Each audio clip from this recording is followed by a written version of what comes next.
the majority of people in Nigeria. We won't take it no more. Please, let's all sit down.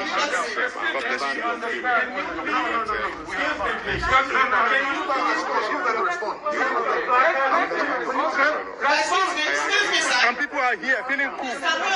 They are killing our people at home. People are feeling cool. Let everybody. Let him answer. Excuse me, sir. Let everybody sit down. We're civilized society. We can't scream our way to this, out of this. You know that, right? Yeah, we will start with screaming too. We will scream. What type of God are they preaching? What God are they worshipping? The God of mammon, money. Wiping out our race. Everybody, please. Nonsense. Absolute nonsense. We won't take this no more. Please, can you sit down? Send it back to the Fulani government. Please, everybody sit down. Excuse me, please. Please, everybody sit down. This is a joke. Understand? Yeah? We won't take this no more. What type of church are you? We won't take this nonsense no more. Which type of church are you? And this may spread all over the world. Many of us are Yorubas. All these churches will be targeted all around the world. They should get ready. Look at children. You have been heard.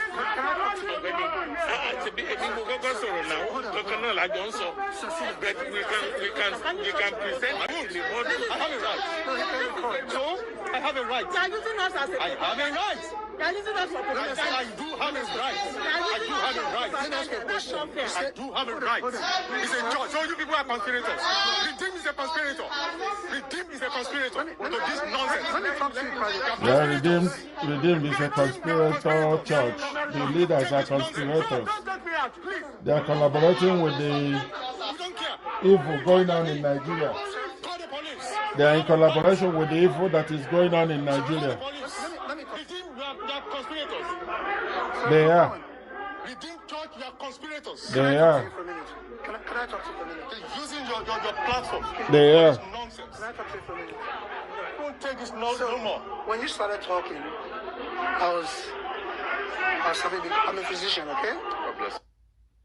Nigeria. Even if any government, including this one, just have all the political appointments from the one village. My thesis is that the life of the average person in that village will not change. Just rewind it again, and think the other way. The last regime, we had an Ebele Azikiwe as president. We had secretary to government. We had minister of finance and coordinating minister on the economy. We had all of this deputy senate president, this, that, and so on and so forth. Most of the financial institutions headed by people from the southeast. And yet, there is no motorable federal highway in Igbo land. Thank you. So, of what use is Nigeria to our people? This thing is an elite game, as far as I'm concerned. There you the go. issue of who and whatever and so on and so forth is not taking us anywhere. And unless we get to the heart of it. So, it seems that there is a consensus today. This is Charles Soludo speaking. Charles Soludo got recently elected as the governor of Anambra State, my home state. He's been among the elite in Nigeria at least in the last 20 years. The place of our people in Nigeria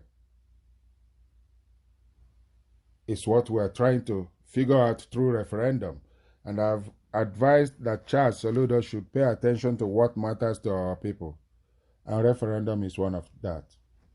Now here is Charles Soludo speaking. There is a consensus. If you take it much broadly, the North, so-called North, if you calculate the number of years they were in power, but essentially, poverty is still predominantly a northern phenomenon.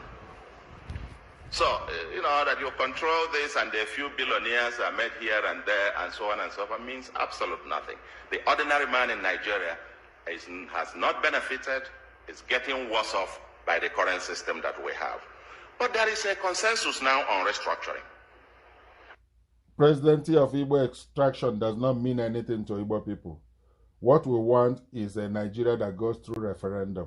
Our people desires to vote in a referendum, along with Middle Belt, Oduduwa, every other people in the lower Niger territory.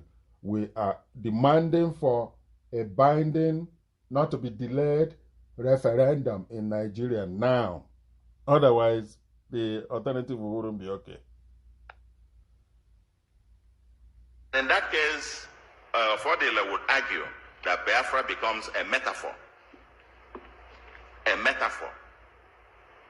for agitation by oppressed people for justice, equity, and fairness.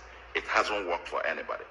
If you look at President Buhari recently said he also supports amendment of the Constitution or devolution. If you read the APC manifesto, it says, quote, as a change agent, APC intends to cleanse our closet to halt the dangerous drift of Nigeria to a failed state, with a conscious plan for post-oil economy in Nigeria.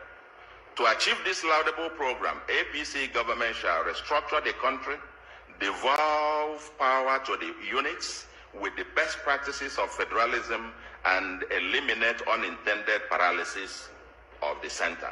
End of quote. This is the government in power that controls 23 states. This is the APC manifesto.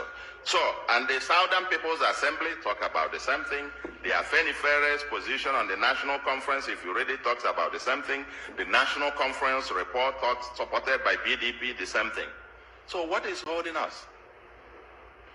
I must say the goal of this bit should be political stability and economic prosperity. In my view, a competitive federalism.